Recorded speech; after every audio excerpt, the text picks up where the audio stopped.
Juba mitu aastat on siin Pirita rannas inimestele silmaelu, fotomotiivi ja rõõmu pakkunud sellised jäälossid, mis järsku justkui üleöö siia ilmusid. Pikka aega küsiti ka, et kes selle taga on ja mina võin öelda, et nende ilusate losside taga on Aleksei.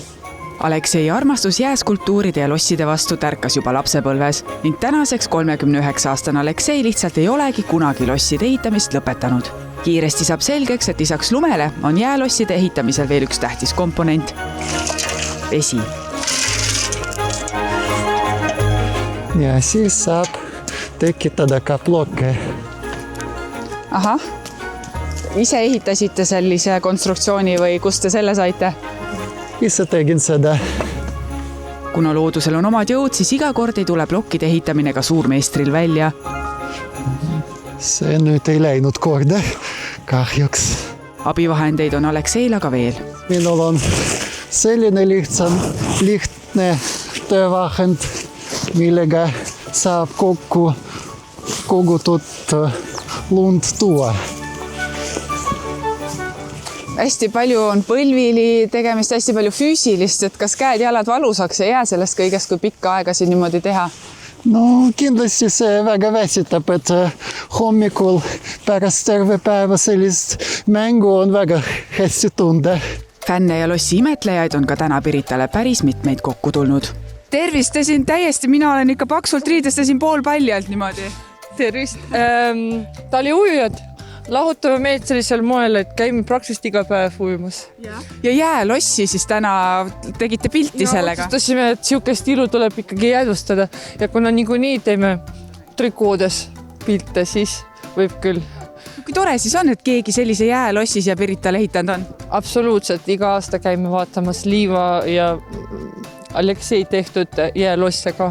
Ma vaatasin, et jäite kohe seisma imetlema. Ja ma käin iga aasta siin vaatamas. Ja. Igal aastal järjest suhkem. See on minu koht, jah. Ma näen, et siin on juba lossiväravad ka tekkinud. No ta praegu ehitab meile siin miskit uhket, jah? No lõpuks ometi keegi ehitab ka midagi. Muidu ainult lammutatakse. Sellise lossi ehitamiseks kulub mitu päeva. Aleksei investeerib neisse kunstiteostesse enamuse oma vabast ajast. Kui keeruline siis sellist asja ehitada on? Kui ma vaataksin sellele mõni aasta tagasi, ütleksin, et see on keeruline. Praegu saan aru, et see on lihtne. No nüüd te olete juba aastaid ehitanud, olete veel profimaks saanud ilmselt. Tõenäoliselt. Aga tõenäoliselt mitme aasta pärast võib-olla ma saan ütelda, et ei osanud midagi teha. Ja siis on lõpuks käes hetk, mil ka mina võin meistri käe all õppida. Võite kätega ja näete, kui hästi sellest on midagi voolida ja pange. Teeme midagi. Siia samma ühe teeme. Ja. No, tegelikult siit vesi liigub alla, jah? Ja, alla ja külmub nagu selle külge. Tõesti, selline lapsepõlv tuleb meelde, kui sai igasuguseid lumememmesid ja muid ehitatud, seda polegi nii ammu täiskasvanu eas mina enam teinud, nii et selline tore meeldetuletus. Ja kõik need lossid, mis nüüd tulevad või mis te ehitate, need tulevad täiesti peast või mõtlete kodus endale mingid skeemid välja, joonistate midagi ette? No, enamasti ikka peast tuleb. Konkreetselt seda ka mõtlesin välja, aga siin mina olin inspireeritud külmunud joapiltidega. Mul kõik logiseb.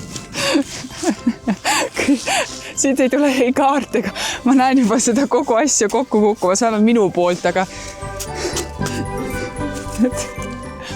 kaar sai valmis kogemata. Lõhe tuli sisse. Aga ma tihendan selle lõhe ära. Ja nii aitab prof mul enda kaare ära parandada. Aleksei, aitäh, et sa mulle näitasid, kuidas need nipid ja trikid käivad ja kuidas sellised uhked kunstiteosed sünnivad.